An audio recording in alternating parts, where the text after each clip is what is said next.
وَلَقَدْ يَسَّرْنَا الْقُرْآنَ لِلذِّكْرِ فَهَلْ مِن مُّدَّكِرٍ الحمد للہ رب العالمین والصلاة والسلام علی سید المرسلین وعلی آلہ وصحبہ اجمعین ربی اشرح لی صدری ویسر لی امری واحلل عقدۃ من لسانی یفقہوا قولی آمین یا رب العالمین۔ عزیزان گرامی، آج کے اس دوسرے سیشن میں انشاءاللہ ہم سورہ طٰہٰ کا حاصل مطالعہ آپ کی خدمت میں رکھیں گے۔ یہ 20ویں سورہ مبارکہ ہے اور 135 آیات پر مشتمل یہ سورہ ہے، اور یہ سورہ مبارکہ مکی صورت ہے۔ موضوعات کے اعتبار سے ہم ان کو اس سورہ مبارکہ کو 7 گروپس میں تقسیم کر سکتے ہیں۔ پہلا پیراگراف جو بنے گا وہ آیت نمبر 1 تا آیت نمبر 8، اس میں نبی کریم صلی اللہ علیہ وسلم سے خطاب کیا گیا ہے اور ان کو تسلی دی گئی ہے۔ دوسرے پیراگراف میں جو آیت نمبر 9 تا آیت نمبر 47 تک ہے، اس میں حضرت موسیٰ سے اللہ رب العزت کی جو پہلی گفتگو ہوئی، یعنی کہ آپس میں باہمی کلام جو ہوا، اور حضرت موسیٰ علیہ السلام کو جو ابتدائی ہدایات دی گئی ان کا ذکر ہے۔ تیسرا پیراگراف آیت نمبر 48 تا آیت نمبر 79 ہے، اس میں فرعون کے دربار میں حضرت موسیٰ نے جس طرح دعوت رکھی، دعوت پیش کی، اور پھر اس دعوت کے بعد جو ایک پورا میلہ سجایا گیا، اور پھر اس میلے کے نتیجے میں جو انجام ہوا، اور پھر مجموعی طور پر اس کشمکش کا جو انجام ہوتا ہے اور فرعون کی تباہی تک وہ منتہج ہوتا ہے، تو اس کے حوالے سے ذکر ہے۔ پھر جو چوتھا پیراگراف ہے وہ آیت نمبر 80 تا آیت نمبر 98۔ اس پیراگراف میں حضرت موسیٰ کے فرعون سے نجات، یعنی کہ بنی اسرائیل کی فرعون کے ظلم سے نجات کے بعد جب وہ وادی سینا میں داخل ہو جاتے ہیں تو وہاں پر جو انہوں نے عرصہ گزارا اس کے حالات، اور پھر وہاں پر جو فتنہ سامری نے جنم لیا اس کے اوپر بات کی گئی ہے۔ پھر جو 5واں پیراگراف ہے جو آیت نمبر 99 تا آیت نمبر 114 ہے، اس میں نبی کریم صلی اللہ علیہ وسلم سے خطاب کیا گیا اور احوال قیامت جو ہے وہ بیان کیے گئے ہیں۔ قیامت کی نشانیاں اور قیامت کے حوالے سے جو ہے وہ بات ہوئی ہے تفصیل کے ساتھ۔ اور پھر جو چھٹا پیراگراف ہے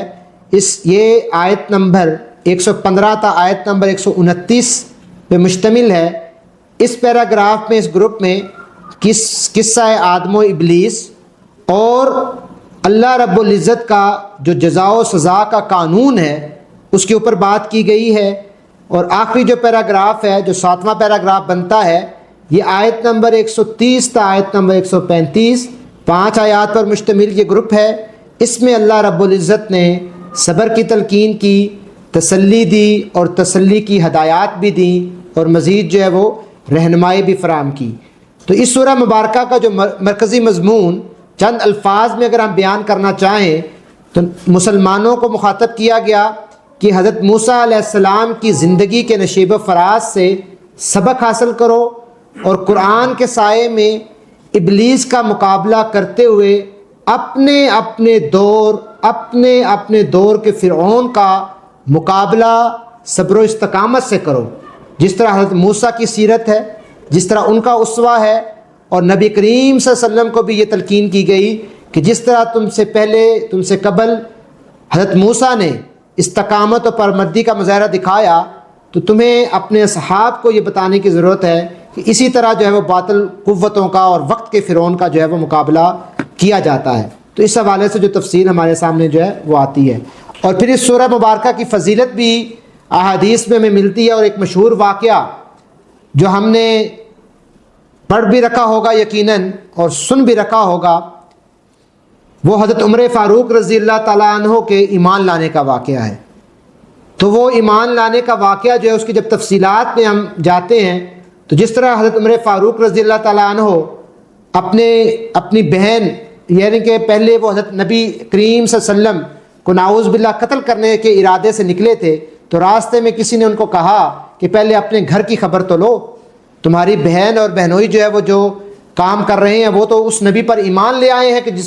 جن کو تم قتل کرنے جا رہے ہو، جس ارادے سے تم جا رہے ہو، تو پھر جو ہے وہ حضرت عمر فاروق رضی اللہ تعالیٰ عنہ اسی لمحے پلٹتے ہیں اور سب سے پہلے اس گھر کا رخ کرتے ہیں، اور وہاں پر جب وہ پہنچتے ہیں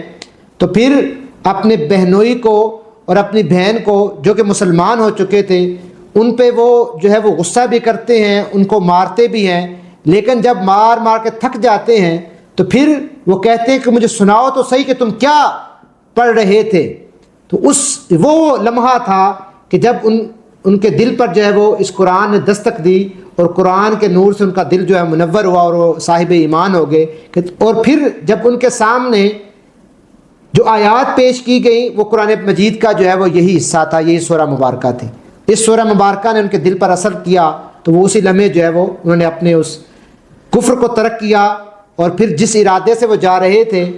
وہ جا کسی اور ارادے سے رہے تھے، وہ ارادہ راستے میں بدل گیا، اور پھر نبی کریم صلی اللہ علیہ وسلم کے حضور پیش ہو کر ایمان لے آئے۔ تو یہ اس کی فضیلت بھی ہے، یعنی کہ اس میں جو موضوعات بیان کیے گئے ہیں اور جو آیات ہمارے سامنے آتی ہیں وہ جھنجھوڑتی بھی ہیں اور حقیقت کو آشکار بھی کرتی ہیں۔ اور اس سورہ مبارکہ میں تفصیل کے ساتھ حضرت موسیٰ کا جو ہے وہ واقعہ بیان کیا گیا ہے، ابتدائی مراحل سے لے کر اختتامی مراحل تک تقریباً تمام ان مراحل کا احاطہ کیا گیا ہے۔ جس طرح ہم نے دیکھا کہ سورہ یوسف میں حضرت یوسف علیہ السلام کے حوالے سے تفصیلی ذکر آیا، بہت ساری صورتوں میں اجمال کے ساتھ، اختصار کے ساتھ، مختلف مواقعوں میں مختلف انداز میں انبیاء کا اور ان کی اقوام کا ذکر آتا ہے، لیکن بعض صورتوں میں کچھ انبیاء کا تفصیل کے ساتھ ذکر آتا ہے اور ان کے پورا واقعہ ایک ہی جگہ پر قلم بند کیا گیا ہے۔ تو اس سورہ مبارکہ میں حضرت موسیٰ کے واقعے کی تفصیل بیان کی گئی ہے، اور پھر بیان کرنے کے ساتھ دو بنیادی وضاحتیں دی گئی ہیں۔ ایک کہ ایمان والوں کو آزمائی سے گزرنا پڑے گا، یہ تو ہو ہی نہیں سکتا کہ جو رب پر ایمان لے کے آئے اور اس دنیا میں جو ہے وہ حق کا راستہ اختیار کر لے تو پھر اس کو باطل قوتوں کے ساتھ کشمکش نہیں کرنی پڑے گی۔ یہ کشمکش روز اول سے اس کا آغاز ہوا ہے اور تا دم قیامت جو ہے یہ برپا رہے گی۔ یہ کشمکش نت نئے انداز میں اپنے عنوانات کو بدلتی رہے گی، اپنے چیلنجز کے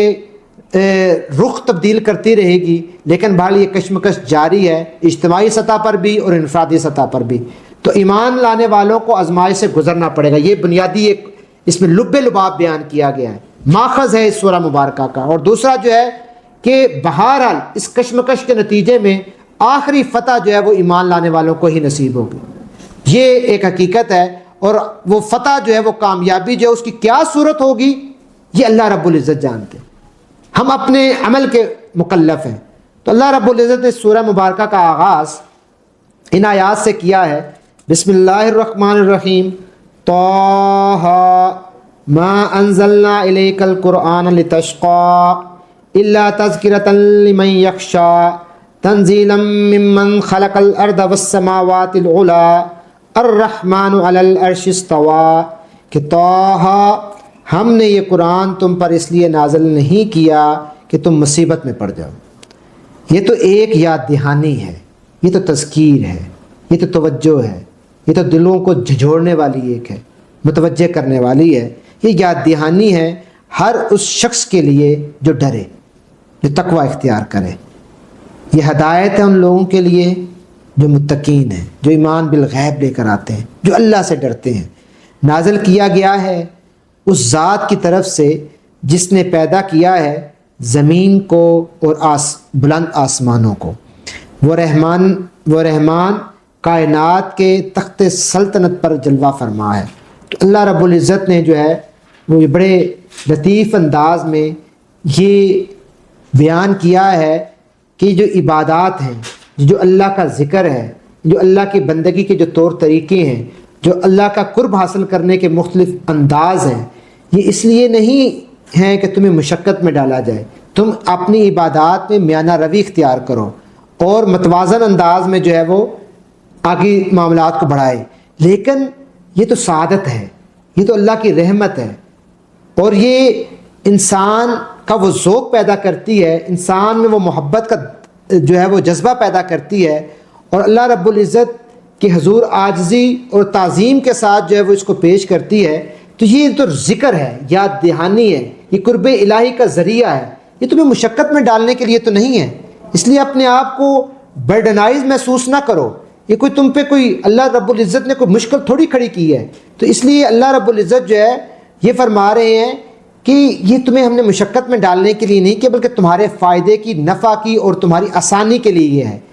تمہیں زندگی کی جھنجھٹوں سے نکال کر حق کے راستے پہ لا کر، پرسکون راستے پر لا کر، اطمینان بخش راستے پر لا کر کھڑا کرنے والی یہ کتاب ہے۔ یہ تو تمہیں مشکلات سے نکال دیتی، دلدل سے نکال دیتی ہے۔ تم جن جو ہے وہ گھپ اندھیروں میں گم ہو، جن بھول بھلیوں کا شکار ہو، جن پگ ڈنڈیوں پہ تم چلے جا رہے ہو، یہ تو ان سے نکال کر جو ہے وہ تمہیں جو ہے وہ یہ اپنی قوم کو بتاؤ۔ ہے کہ بظاہر تو خطاب اللہ کے نبی صلی اللہ علیہ وسلم کو کیا گیا، لیکن جو ہے اس کے پیچھے جو کہیں اس کے جو ہے وہ اور خود نبی کریم صلی اللہ علیہ وسلم کی جو کیفیت ہے اس کے حوالے سے بھی کہ نبی کریم صلی اللہ علیہ وسلم کی کیفیت بھی جو ہے یہاں پر بتلائے گی کہ تمہیں تو مشقت میں نہیں ڈالا گیا، اور نہ اللہ کے نبی صلی اللہ علیہ وسلم مشقت میں ڈلے، بلکہ اللہ کے نبی صلی اللہ علیہ وسلم تو محبت کے ساتھ جو ہے رات و قیام بھی کرتے تھے، اپنے رب کے ساتھ تعلق کو استوار کرتے تھے۔ بہرحال یہ اس چیز کے بعد جو ہے وہ اللہ رب العزت جو ہے جو چیز آگے فرما رہے ہیں وہ فرما رہے ہیں کہ یہ جو دنیا ہے، یہ دنیا کیا ہے کہ اللہ رب العزت نے اس دنیا میں فارمولہ یہی رکھا ہے کہ جو تم صحیح کرو گے اسی کا جو ہے وہ تم بدل پاؤ گے، یعنی کہ جو تم نے صحیح کرنی ہے، جو تم نے کوشش کرنی ہے، اسی کا جو ہے وہ بدل تمہارے سامنے آئے گا۔ ہر متنفس اپنی جو صحیح ہے اس کے مطابق جو ہے وہ بدلا پائے گا، جتنی وہ کوشش کرے گا اس کے مطابق جو ہے وہ بدلا پائے گا، اور جو ہے وہ اس کے متعلق فیصلہ بھی جو ہے وہ وہی ہوگا۔ اس لیے ہر انسان کو جو ہے وہ یہ کھٹکا رہنا چاہیے اور وہ اس تگ و دو میں رہے کہ میں بے رہروی سے بچتا رہوں اور میں اللہ کے راستے پر جدوجہد کروں، میری صحیح اور جہد کی ڈائریکشن جو ہے وہ درست ہو، میں دنیا میں گم نہ ہو جاؤں، میں اپنے خیالی دنیا میں گم نہ ہو جاؤں، قیامت کا منظر میری نظروں سے اوجھل نہ ہو جائے، آخرت کا جو ہے وہ روز محشر جو ہے جہاں جو فیصلے کی گھڑی ہے وہ میری نظروں سے دور نہ ہو جائے، میں اللہ رب العزت سے ڈرتا رہوں، میں اللہ رب العزت کی بندگی اختیار کرتا رہوں۔ اسی طرح اسی بات کو کرنے کے ساتھ کہ صحیح اور جہد کا جو انسان جتنی صحیح اور جہد کرے گا اتنا ہی اس کو جو ہے وہ بدلہ ملے گا، اور ساتھ یہ فرما دیا ہے پس کہ تم میری بندگی کرو اور میری یاد کے لیے نماز قائم کرو، قیامت کی گھڑی ضرور آنے والی ہے، میں اس کا وقت مخفی رکھنا چاہتا ہوں۔ یہ اللہ کی حکمت ہے کہ اللہ رب العزت اس کا جو ہے وہ وقت مخفی رکھ رہا ہے، لیکن تم کام یہ کرو کہ نماز قائم کرو اور اللہ کی جو ہے وہ بندگی اختیار کرو۔ فاعبدنی واقم الصلاۃ لذکری، یعنی کہ قیامت کی گھڑی تو قریب آ رہی ہے، اس لیے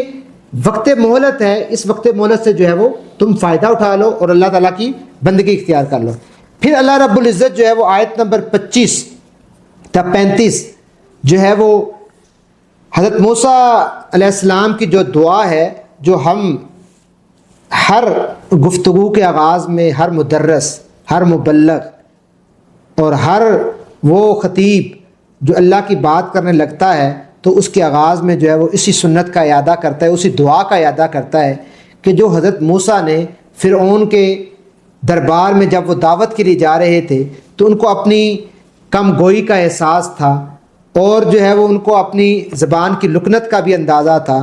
اور ان کو اپنی صلاحیتوں کا بھی تھا، تو وہ اس خوف میں مبتلا تھے کہ میں کس طرح جو ہے وہ اس دعوت کو، اس بات کو ٹھوس اور مدلل انداز میں جو ہے فرعون کے دربار میں بادشاہ وقت اس کے دربار میں رکھوں گا۔ تو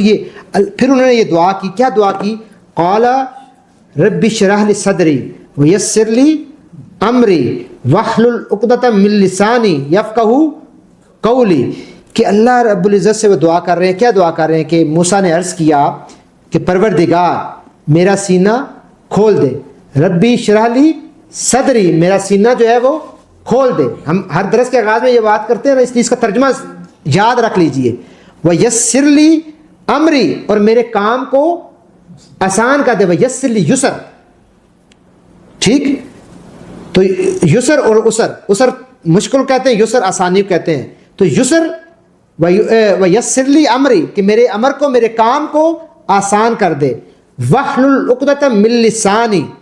اور میری زبان کی گرہ جو ہے وہ سلجھا دے. وَاحْلُلْ عُقْدَةً مِّن لِّسَانِي، میری زبان کی گرہ کو جو ہے وہ سلجھا دے تاکہ لوگ میری بات سمجھ سکیں. میں جو درد دل کے ساتھ، جو اخلاص کے ساتھ تیری ہی بات، تیری ہی کبریائی بلند کر رہا ہوں، تیری ہی دعوت کی پکار دے رہا ہوں، تیری بندگی کی دعوت دے رہا ہوں، تو میری اس جو ہے وہ گرہ کو کھول دے اور لوگوں کے دل جو ہے وہ میں اس دعوت کے لیے جو ہے وہ کھول دے تاکہ ان پہ اثر کرے یہ دعوت. وَاحْلُلْ عُقْدَةً مِّن لِّسَانِي، اور پھر یفقہوا قولی کہ اللہم فقہنا فی الدین، اللہم فقہنا فی الدین. یہ بھی دعا سکھے کہ اللہ تعالیٰ ہمیں دین کی جو ہے وہ سمجھ عطا فرمائے، یعنی کہ ہمارے قول کی سمجھ بھی آ جائے. ہم جو راگ الاپ رہے ہیں، جو گردان پڑھ رہے ہیں، جو ذکر و اذکار کر رہے ہیں، جو اس قرآن مجید کے رموز بیان کر رہے ہیں، اس کی سمجھ آ جائے. اگر مجھے سمجھ آ گئی تو میری یہ خواہش ہوگی کہ میرے تمام دوست احباب کو جہاں تک میری دسترس ہے، جہاں تک میں بات پہنچا سکتا ہوں وہ میں پہنچاؤں، خود بھی عمل کروں، خود بھی مجھے اس کا فہم حاصل ہو، دین کا فہم. اور اللہ رب العزت کی توفیق سے نبی کریم صلی اللہ علیہ وسلم نے یہ ہمیں دعا سکھائی ہے ان کے حکم سے، اور یہ بڑی بات ہے. اور اللہ رب العزت نے فرمایا ہے کہ اللہ تعالیٰ جس پر احسان کرتا ہے تو اس کو دین کی سمجھ عطا کر دے. یہ اللہ کا بہت بڑا احسان ہے کہ دین کی سمجھ آ جائے. دین تو بہت سارے لوگ پیش کر رہے ہوتے ہیں، مختلف باز کر رہے ہوتے ہیں، لیکن حقیقی دین، تصور دین جو قرآن پیش کر رہا ہے اس تک جو ہے پہنچ جائے کہ وَيَفْقَهُ قَوْلِي، کہ بات سمجھ آ جائے. وَاجْعَلْ لِي، پھر آگے اللہ رب العزت جو ہے فرما رہے ہیں، جو دعا کا آگے مزید کچھ الفاظ ہیں جو عمومی ہم نہیں پڑھتے لیکن اس کو بھی ترجمہ سن لیجئے. اور میرے لیے میرے اپنے کنبے سے ایک وزیر جو ہے وہ مقرر کر دے، یعنی کہ ہارون جو میرا بھائی ہے مجھے اس کا سہارا بنا دے، اس کے ذریعے سے میرا ہاتھ مضبوط کر اور اس کو میرے کام میں شریک کر دے، یعنی کہ اس کو میری قوت بنا دے. میں اپنے آپ کو تنہا فیل کر رہا ہوں، کوئی میرا ہم سفر ہو جائے، کوئی میرے اپنوں میں ہی سے میرا درد بٹانے کے لیے، میری سوچ کو سننے کے لیے، جس کو میں اپنا راز بتا سکوں، جس پر میں اعتماد کر سکوں، جو میرا حقیقی معنوں میں دست و بازو بن جائے. تو اس سے سب سے بہتر یہ کہ میرے بھائی کو اگر وہ ہو جائے تو کیا ہی بات ہے. تو یہ حضرت موسیٰ، ہارون جو میرا بھائی ہے اس کے ذریعے سے میرا ہاتھ مضبوط کر اور اس کو میرے کام میں شریک کر دے تاکہ ہم خوب تیری باقی بیان کریں اور خوب تیرا چرچا کریں. اس لیے نہیں کہ ہمیں کوئی دنیا کا فائدہ چاہیے، ہمیں بادشاہت چاہیے، ہمیں اقتدار چاہیے، ہمیں جو ہے وہ اپنا مال بنانا ہے، ہمیں جو ہے وہ اپنی کوٹھیاں بنانی. نہیں نہیں نہیں نہیں نہیں نہیں، ہمیں اس لیے کہ ہم تیری پاکی بیان کریں، تیری حمد بیان کریں، تیری کبریائی کو بلند کریں، قرآن و سنت کی دعوت لے کر اٹھیں اور پوری دنیا پر چھا جائیں. ہم تیرے نظام کو غالب کر دیں، ہم وقت کے فرعون کا مقابلہ کریں، اس کو جو ہے وہ زیر نگی کر لیں اور تیرا اقتدار قائم کر دیں. اس لیے مجھے سہارا چاہیے، مجھے دنیاوی مفادات کے لیے سہارا نہیں چاہیے. اللہ رب العزت ہمیں تیری حمد بیان کرنی ہے، تیری پاکی بیان کرنی ہے، تو خوب تیرا ہم چرچا کریں. تو ہمیشہ ہمارے حال پر نگران رہا ہے. تو اللہ رب العزت نے فرمایا کہ فرما دیا گیا جو تو نے مانگا ہے موسیٰ تجھے وہ عطا کر دیا. تیرے بھائی کو تیرا ہم نوا بنا دیا، تیری زبان میں وسعت پیدا کر دی، تیری زبان میں تاثیر پیدا کر دی، تجھے دلیل کا سہارا دے دیا. اب تو وقت کے بادشاہ کے دربار میں جائے گا، تیری بات میں وزن ہوگا، بلا خوف و خطر چلا جا اور اللہ کی کبریائی بلند کر. تو ہمیشہ تو اللہ رب العزت فرما رہے ہیں کہ اے موسیٰ جو تم نے مانگا ہم نے تمہیں وہ عطا کر دیا. ہم نے پھر ایک مرتبہ تجھ پر احسان کیا ہے، اس سے قبل بھی ہم تجھ پر احسان کر چکے ہیں کہ جب تو پیدا ہوا تھا اور اس وقت جو ہے وہ جو وقت کے فرعون نے بادشاہ نے جو قانون بنایا تھا، تیری ماں اور بہن ڈر گئی تھی تو انہوں نے تمہیں ایک تابوت میں بند کر کے دریا کی نظر کر دیا تھا، تیری جان کو ہم نے بچایا اور اسی دربار میں تیری پرورش کی کہ کل کو جس کا مقابلہ تو نے کرنا تھا. تو بہرحال یہ اللہ رب العزت کی جو ہے وہ تو یہ چیز ہے کہ اللہ تو سے وہ دعا کریں کہ اے رب العزت جو ہمیں تو نے مجھے منصب نصیب کیا ہے یا جس منصب پر تو فائز ہمیں کر رہا ہے. آج یہ دعا ہم بھی مانگتے ہیں کہ اللہ رب العزت جو دین کی سمجھ بوجھ تو نے ہمیں دی ہے اور ہم جو تیرے دین کے لیے کوشش کر رہے ہیں تو ہمیں ہماری ہمت کو بڑھا دے، ہمارے حوصلوں کو بلند کر دے اور ہمارے جو ہے وہ دلوں کو مضبوط کر دے. صبر و استقامت، تحمل، بے خوفی اور عزم و حوصلہ جو ہے وہ عطا کر دے تاکہ تیرے اس کام کو جو ہے وہ ہم آگے بڑھا سکیں۔ تو یہ اللہ رب العزت نے جو ہے وہ دعا سکھائی ہے، اور اس دعا کے نتیجے میں تمام مومنین کو جو ہے وہ ایک حوصلہ بھی بندھایا ہے۔ اس کے بعد اللہ رب العزت جو ہے میں چونکہ آپ کے ساتھ ذکر کر چکا ہوں کہ ابتدا سے لے کر آیت نمبر 90 تک تفصیل کے ساتھ حضرت موسیٰ کا جو ہے واقعہ بیان ہوتا ہے۔ اس کی تفصیلات میں جائے بغیر میں چند چیزوں کو جو ہے وہ آپ کے سامنے نمایاں کرنے کی کوشش کر رہا ہوں۔ آیت نمبر 82 میں اللہ رب العزت فرما رہے ہیں وَإِنِّي لَغَفَّارٌ لِمَن تَابَ وَآمَنَ وَعَمِلَ صَالِحًا ثُمَّ اهْتَدَىٰ، کہ البتہ جو توبہ کرنے والے ہیں، جو توبہ کر لیں اور ایمان لائیں اور نیک عمل کریں پھر سیدھا چلتا رہے، اس کے لیے میں بہت درگزر کرنے والا ہوں۔ جو فرد جو ہے وہ توبہ کرے۔ یہاں پر 4 شرطیں بتا دی گئی ہیں، 4 باتیں جو ہیں واضح طور پر بتائی گئی۔ اول، پہلی بات کہ یعنی کہ سرکشی اور نافرمانی سے، شرک سے جو ہے وہ باز رہنا، باز آ جانا، اور باز آ کر کیا کرنا ہے؟ توبہ استغفار کرنا۔ یعنی کہ رجوع الی اللہ کا مطلب کیا ہے؟ کہ شرک سے بچنا، اللہ کی نافرمانی کو ترک کر دینا، کفر کی روش کو چھوڑ دینا۔ یہی ہے نا کہ رجوع الی اللہ، اسی کا نام ہے، اسی کو توبہ کہتے ہیں، توبۃ نصوحا۔ تو رجوع الی اللہ یعنی کہ ان تمام چیزوں کو ترک کر کے اللہ کی طرف رجوع کر لینا اور اللہ کی بندگی اختیار کر لینا۔ دوسری بات، اور ایمان لائیں، یعنی کہ ایمان کیا ہے؟ اللہ پر ایمان، رسول پر ایمان، اللہ کی کتابوں پر ایمان، اور روز محشر پر، آخرت پر ایمان۔ اور یہ ایمان صرف قولی حد تک نہیں، قلبی ایمان، اندر کا ایمان جو ہے، جو آپ کے اندر کے انسان کو تبدیل کر دے، جو صدقے دل سے مان لینا رب کو، صدقے دل سے رسول کو مان لینا، صدقے دل کو اس کتاب ہدایت کو مان لینا،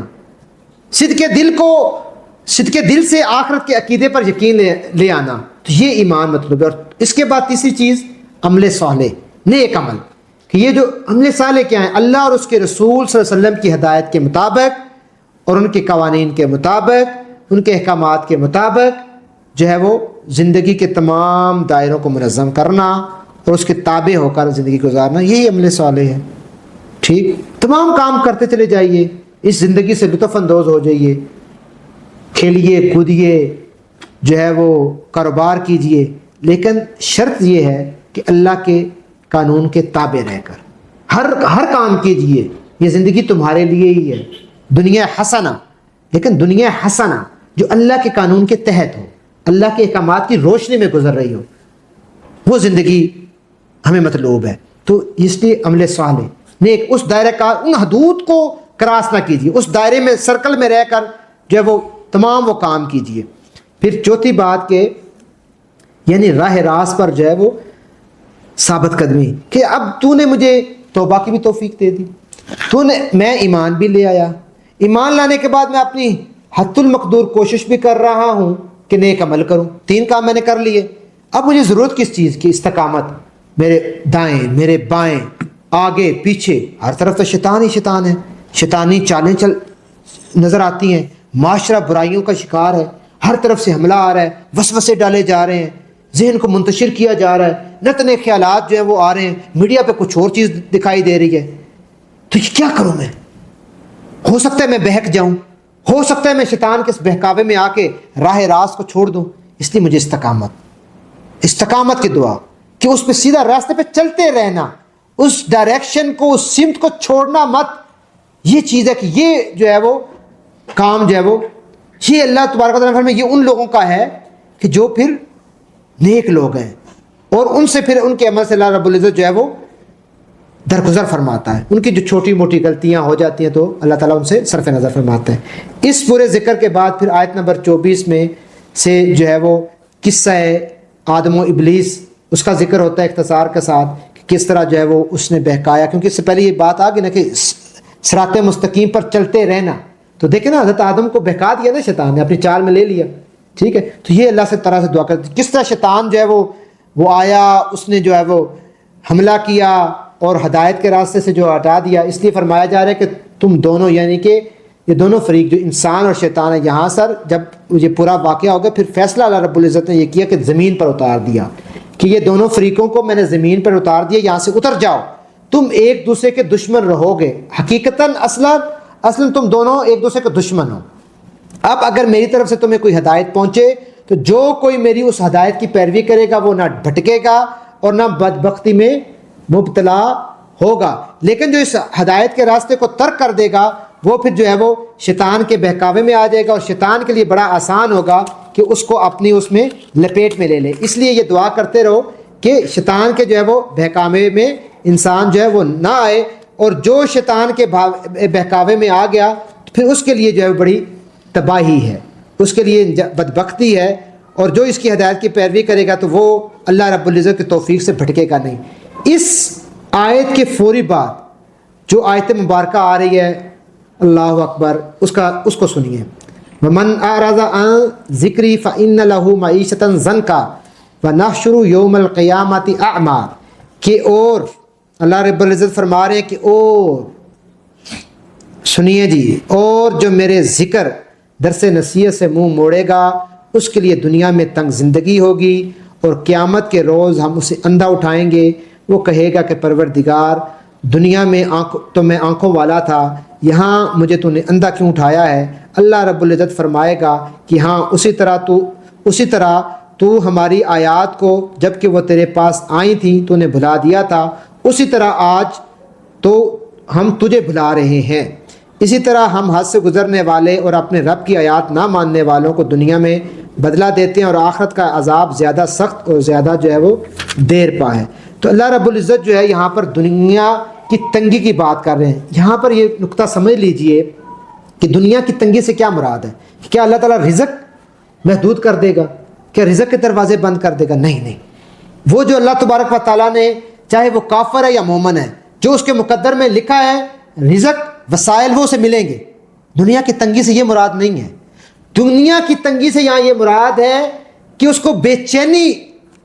میسر آ جائے گی، وہ بے چین روح بن جائے گی، اس کو چین نصیب نہیں ہوگا۔ وہ کروڑ پتی بھی ہوگا تو بے چین ہوگا،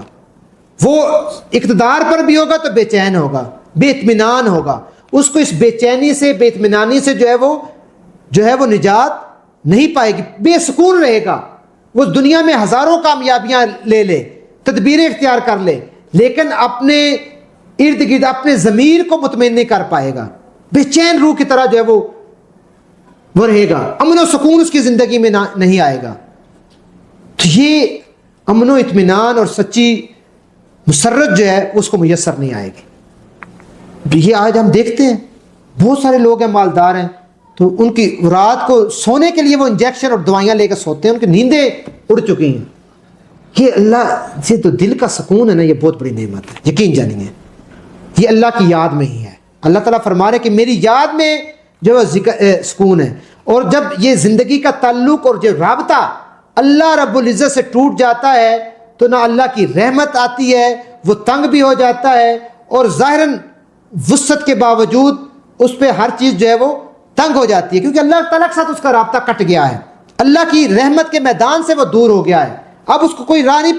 ملے گی، وہ حیرانی، پریشانی، بے یقینی اور تنگی دامہ کے ساتھ جو ہے وہ حرص کے ساتھ، خوف کے ساتھ اپنی زندگی گزار، ہر لمحہ بلمحہ اس کو خوف طاری ہوگا، اور حل من مزید کی جو ہے وہ پیاس کے اندر وہ ہے وہ